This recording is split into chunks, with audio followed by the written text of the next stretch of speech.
Good afternoon, everyone.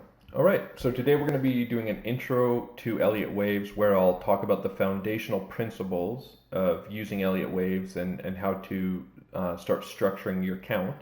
I'll start by just talking a little bit about what Elliott Waves are. So this theory is named after Ralph Nelson Elliott. He was actually an accountant alive from 1870-ish to the late 1940s. And he based this theory off of the Dow theory. So there's a Dow theory, which is a different wave theory, and he was inspired by it. And by making observations in the market and nature, he put together this idea that the market moves in a series of predictable and repeating waveforms. And so he went to great lengths to analyze these different types of waveforms and to categorize each waveform and then create rules so that you know which waveform you're in. It's an amazing feat that he was able to do this. It's difficult, even with all the rules, to understand all the aspects of Elliott waves, but when you start getting into it, you really realize the genius behind this principle. So the core premise of this Elliott wave theory is that the market moves in its trend direction, and it unfolds in 5 waves. And so this is called a motive wave. This 5 waves up is called a motive wave, and this wave is subdivided into 5 waves. So 3 are with the trend, and this can either be up or down, and 2 of them are against. So I'm going to draw this out just to make it clear. So it would be a 1 wave if the trend was up, 2, 3, 4, 5. And so the idea of this is that you have 3 waves towards the trend and 2 waves against. And this completes 5 waves. But these corrective waves also subdivide into waves. So this is where you might see something like an A, B, C correction. And each one of these corrective waves, would subdivide. But the impulsive waves towards the trend also subdivide into 5 waves, right? So this is the idea. He was very big on this idea of the fractal nature of the market. So at every time frame, your waves can be observed in 5 wave counts with a corrective pattern. So one thing I'll talk about here is because it's fractal, you have to change the degree of the waves. So you'll see if you go to degree, there's all these different degrees. The super millennium degree is what you would use on the largest time frame. So if you're analyzing the super millennium wave cycle of the stock market, let's say, you would start from the beginning and you do this. And as you move down into different time frames and subdivisions, you lessen the degree, right? So you have all these different sizes. But to keep this simple, I'm just going to use a smaller degree for each smaller subdivision. There are technically rules where you want to use specific degrees for specific time frames, but we won't get into that right now. So this creates 5 waves, but then there's an important aspect to these waves. You can't just draw 5 waves on any price action and call it a 5 wave count. These waves have rules. And these rules are how you determine if your wave count is accurate or if it's invalidated. So let's just I have some rules written over here. I'm going to drag them out one at a time. So impulse waves and towards the trend, they subdivide into 5 waves, and they have to subdivide into 5 waves. Even these little corrective waves subdivide into corrective patterns. There's more, and this would be a smaller degree, right? Because this is a correction of this subwave in this bigger wave. And so this is a correction of the bigger wave. So that's a higher degree correction. And even this can subdivide and will subdivide into, at lower time frames, into waves as well. When you're doing a count, you don't have to go down to the 1-minute chart and figure out every wave. You want your higher time frame wave counts to be accurate though. So this is one rule. These waves have to subdivide. Another rule is, drag it over here, wave 3 cannot be the smallest wave, and it's usually the largest. So if my count, I'm going to delete the subdivisions for now. if my count was looking something like this, there's actually two rules broken here, but we'll start with one. And I was analyzing price action. Well, I know this count is wrong because wave 3 is my smallest wave. And this isn't, there's no ifs, ands, or buts about it. If this is your count, it is wrong. And you need to redo your count where wave 3 is not the smallest wave.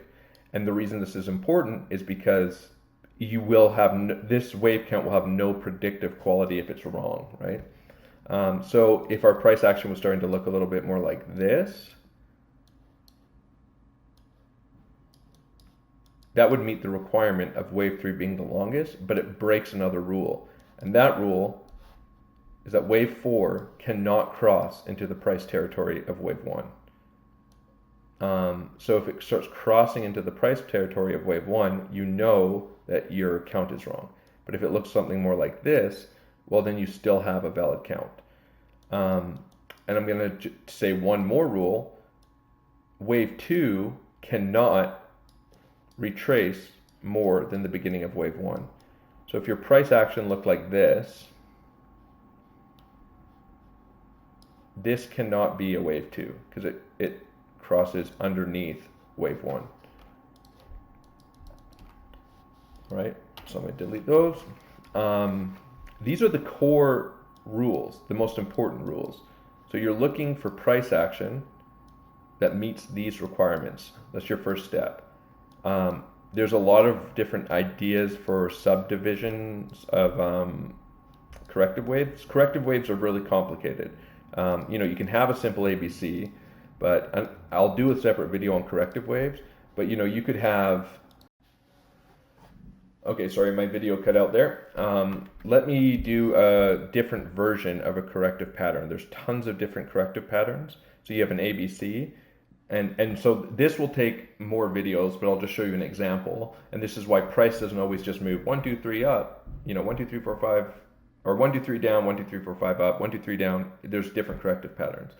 So type of corrective pattern you might get on a bullish wave is you have your uptrend, so it started here, and it goes A, B, C, D, E. Okay, so this would look like this. You'd have this kind of trend line. I have this trend line coming from the price action. And so price has moved up, completed a wave, and now it's correcting. This is the corrective pattern, and then it continues off the E. Right, so you maybe have seen this type of price action before, but you can also have like this where price moves like this, or you can have the top can be flat. There's lots of different types of corrective ideas. So we won't get into all of those, but just know that you have your impulsive waves, 1, 2, 3, 4, 5, you get your corrective patterns, and they all have to meet these rules for the motive waves. So let's look at a live chart and see what that would look like to start creating an account. All right, so here's an AVAX count that we can put together. I did it the other day because someone asked for it on Twitter. And doing a proper count can take a lot of time. You might spend all day coming up with different count ideas on one asset and on one time frame even. But I thought this was a cool one because there's a lot of good examples of how you can invalidate counts. So let's say, for example, you were starting off and you just wanted to say, well, this is a 1, 2, 3, 4, 5. We're going to get this, right? So what's wrong with this count already? Well, I don't actually know for sure, but wave 3 is looking mighty close to being the shortest wave. That's pretty darn close there, hey? It's like right there. Yeah. So wave 3 looks like the shortest wave here. That's one rule is broken. And wave 4 comes into the price territory of wave 1. So this cannot be a count. But the other thing we want to take into account is, well, what about this price action? How does this idea fit into the price action from earlier in 2021? So we can delete this, and maybe we start coming up with this idea that we can subdivide this into 5 waves, but maybe this is a 1 and this is a 2 and a 3 somewhere up here. 4 comes down and it doesn't cross into the price territory of wave 1, and 5 goes up. So Well, does this make sense? This is actually a more complex correction, but it also is an ABC. And so sometimes you can have complex corrections. This is why corrective patterns can get tough, right? You have this maybe A, B, C, D, E that creates a bigger A, comes out B, and then this creates maybe another ABC within that wave. I mean, this might not be completely accurate, WXY. You also have WXY. So these these pattern are they all mean different things, right? Depending on how the wave forms. But your corrective labels are your ABCs, your WXYs, your ABCDEs. These are all corrective. You would never use them in the impulsive waves for the direction. Those are always numbers. Okay, well, actually, let's keep this ABC on. So we have this idea, ABC. Well, now we start thinking about, well, could this be wave 3? Well, it can't be wave 3 because wave 4 crosses underneath wave 1. So we're looking for something like this. But how do we start putting together our targets? Well, first, before we put together our targets, let's start trying to subdivide this into a wave, 5 waves within the wave 3 idea, right? So 1, 2, 3, 4, 5. That was our old count. It's a lower degree because it's a wave within a wave. So this doesn't work because wave 4 crosses in, wave 3 is the shortest. We already went over this. Well, what about if we start looking at something like 1, 2, 3, 4. 4 can't cross here, so let's go like this. We start pulling some fibs, and we start getting some ideas of where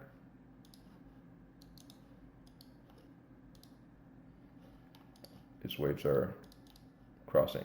So wave 1 had a 50% retracement. You could start forming this idea of a wave 3. Let's give it a 382. Okay, so maybe this is the top of wave 3, right? How could we start to figure that out? Well, we start to look at our trend targets. So I went over this in the fib video, but for the trend-based fib extension, for example, you might take the low of wave 1, the high, and then down to the low of wave 2. And that gives you, wow, perfectly, a 1618, right? This is actually how I came up with this idea that this was a third wave. And then that we could see a wave 4 retracement. I got to get rid of this subdivision really quick. Actually, this is funny because I'm remembering this count now. So this is how I do deductive reasoning. Well, could this be the top of wave 3? Yeah, it could. But it's more likely that the top of the macro wave 3 is more up here, and I'll tell you why in a second. And that's because when we start trying to subdivide this into 5 waves, we might have something like this. 1, 2, 3, 4. That doesn't work. 1, 2, 3, 4, 5. Right? Because now we don't cross into wave 1 territory. This could be a 1 if we don't cross into it. So you're starting to try to figure out where's the top of this wave 3? Is it going to be an extended wave 3? Is this the top? And we might end up with something like this for a wave 3, wave 4. So we put in a correction here down to the 382, but it's not the end of the macro wave 3. It's just a sub wave 4, wave 5. Then wave 4 comes back down, still doesn't cross price territory of this wave. And then we have a wave 5 target. And we can get that target. We might do something like this. Low of wave 2, 3, 4. There's a lot of different ways to get a wave 5 target, but I'll go into those targets in a different video, but essentially you're using the price action and the size of these waves to project into the coming waves. So this count works, right? Wave 3 is not the smallest. Wave 4 does not cross into the territory of wave 1. These waves subdivide into a 5-wave count. So this is looking pretty good. The next thing I would do is start pulling channels. And so the idea of a channel is to sort of predict price action, right? So we might think of something like this, you know, we get some nice interaction with the middle of the channel, come down, middle. And this channel works, and it would work for this, and then we'd push out of the channel, and we might even start projecting a channel up into the top of our wave count idea and seeing what kind of interaction we're getting with it. You know, are we getting interaction with the middle of the channel? So this is a predictive channel. There's only one touch and one touch, so you don't know that this is a real channel yet, but you're just trying to project it and see if it was a real channel, are you getting interaction with it in the middle, is one of the main ways, and then you can pull a fib channel to look at different levels as well. But I don't really want to get into that here, but I will just pull one for the sake of it. So I'll just use this same thing. So we can zoom in here. We have the 236, 382, 0.5, 618, 65, 786. So you can see we got interaction on the 382, the 0.5. We impulse back off the 382.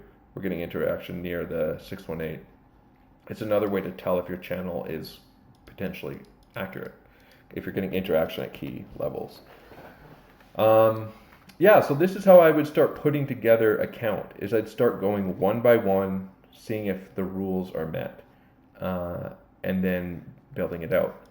And this can be very accurate, right? Like, for example, this rejection here is very technical. We get this level from a tool that only requires us to have this price action. So we could have got this target in July, right? And the target didn't hit till November 18th, which is pretty incredible. So when you see these levels on my charts, this is how I'm pulling these together. When you see these retracement levels, I'm going in and I'm creating a corrective projection, left to right, low to high on this wave, of a correction here. We could also start looking at a correction here, but we need to make sure that our projections don't cross into the territory of these waves. Now, if wave 4 goes like this, we just know the count's wrong. The count's invalidated. So we can scrap the whole thing and start all over again with the new price action, because, you know, there's another count here. We just haven't found it yet. All right, so this is the last concept that I want to kind of share with you, is what you'll have is a lot of times you'll have a 5-wave run up, a 3-wave correction. A lot of times this 3-wave correction, you know, corrects into the territory of wave 3 and 4, like this. It'll probably look more like this. So this is we'll call this the super millennium correction. And then you'll have another 5 waves. So this is called the 5-3-5. So you have 5 up. Again, these are all fractal and subdivide. And then you'll start creating your super millennium 5-wave up, or your higher time frame 5-wave up. These all subdivide. And you might these waves, corrective waves. They can subdivide into 5 waves down, right? Because hold on a second. I'm so far in the future, my trading view isn't letting me scroll back up there. Okay, so here, and this is where you would start having, you'd have a 5-wave trend down with corrective waves up. Your ABCs would be up, put that on a lower degree, because in this count, the down is the trend direction. So your impulse waves and your motive waves are 1, 3, 5 towards the trend, and your corrective waves are up because that's against the trend. So this would be the intro to Elliott waves. I hope this helps you guys get started on, 1, understanding counts that you're looking at, and 2, starting to put together some of your own counts. There's fib levels and different things that we're looking for these corrective waves to meet and these extension targets to hit, but we'll get into that in the future. This is just the foundational aspects of Elliott waves.